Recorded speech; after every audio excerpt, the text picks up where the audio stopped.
Deane. Yes. Oh, back in Florida. Hey. Oh. Hey, you just showed up a couple hours ago. What's going on?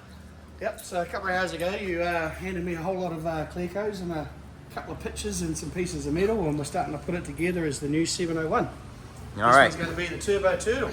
Well, a good thing is you had me as a grunt worker, so I was over here in the corner. Yep. We pulled some Priming pieces. parts. And Yep, got some box parts out of the boxes. pulling all the labels off, making it hard for me to recognise everything. But Are you complaining?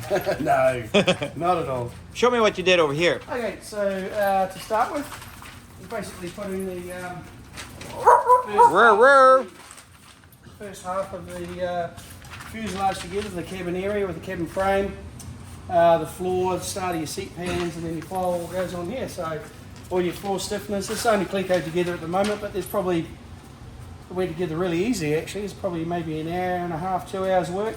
And we just snuck in the steel part over to the powder coater. We're going to have those done in the green. Yep. Firewall will be green. This is just sitting here at the moment, obviously, so we can see the cabin frame. And then tomorrow we'll start on the rear fuselage and then look at joining it all together. Do people have to buy a trash can of that exact brand?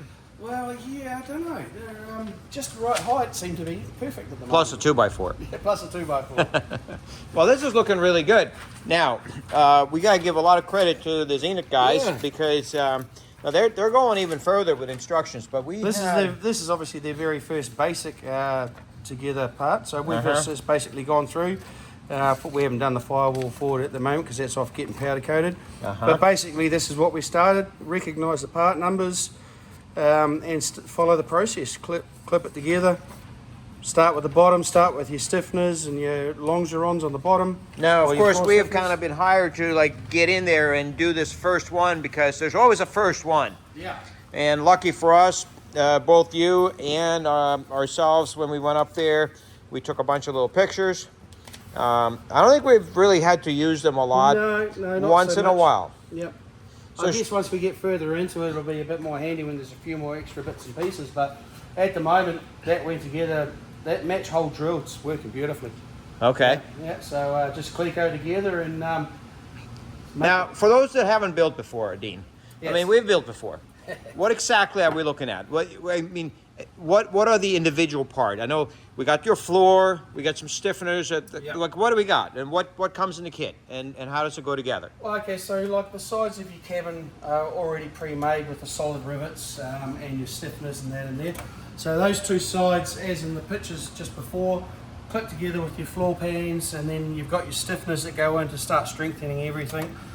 And that's what they're for, to get some strength to it. Get some strength to it. Because by itself, the aluminum is not very strong. And then you've got underfloor stiffeners that run the full length underneath with L angles underneath. It's a bit hard to sort of show that at the moment, but all those stiffeners come together and basically bind everything together to make something nice and strong, which you see us bash around the bush. So the idea is to have it light and strong. and get the strength where you need it. Yep, that's exactly right. Okay. And how does it tie into like the landing gear? I know the nose wheel goes here, of course. Yep. And around the sides. And here we're going to tie all that together with the firewall. Forward, engine forward at that. This is your landing gear tray through here. That ties in from the front half of your fuselage through to the back half of the fuselage. Okay. That all clicks in together here, and then there's obviously your landing gear attachment brackets. A lot more strengthening. And then all this kind of stuff here. Yeah. So that's something that we noticed new with this new 701 is they've beefed up the landing gear area, which was especially noticeable on planes like the Jug, where it was very polished.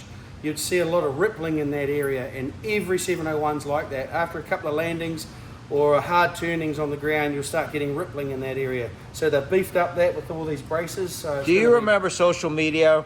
Your plane was sitting in it was sitting at a certain angle. Yeah. And as you know, when I got ripped out. Oh, look, he's crashed it. But and it was a very, very shiny plane. Right. And with mine, you could actually just grab the wing and do that and change the deflection of it because it was a very shiny plane. Right. But yeah, definitely all of them get a few ripples in there, and some of us will beef them up a little bit in there.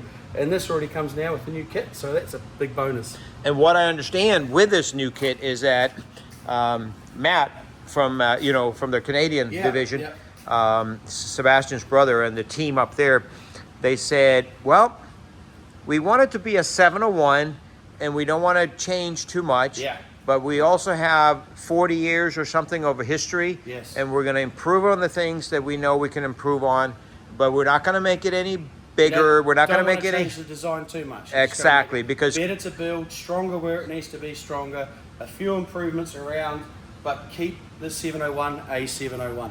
and you'll be the #1 advocate for that. Absolutely, yeah. Yeah. Unbelievably. It's a spectacular plane, and it's the same old thing. People give you questions, well, I want to go faster, shall I take the slats off? Nah, buy a new plane. Get a faster plane. The 701 is not a fast plane. It's designed for push bashing, getting in and out of places, and it's a fun machine. Yep. So if you have a piece of land or whatever reason you have, this is the fun plane to toy around at home. Oh, yeah. Certainly you can fly from Florida to Oshkosh if you want to. Absolutely. Of course you can. But mainly you would do that to enjoy the scenery. Yep. Have fun. As I was just saying with Roger and Sebastian, it's not an A to B plane, it's an A, B, C, D, E, F, G plane. So you get to stop off on all the different ways and have a look at a nice riverbed, go fishing, go camping, go and visit people. You remember him, Rudder? Yeah. You remember him, My huh? little favorite puppy doggies. That's right. Deane shows up here and visits Viking and Jan, Alyssa, and our friends every year, or every other year at least. Yeah. And Took 2 years this time, but yeah, we try to get here every year. yeah. Well, it's great that you're here, and we'll do a little Follow along. We'll do follow some more. along, yeah, as we go. Let's go get something to eat. Yeah, do that.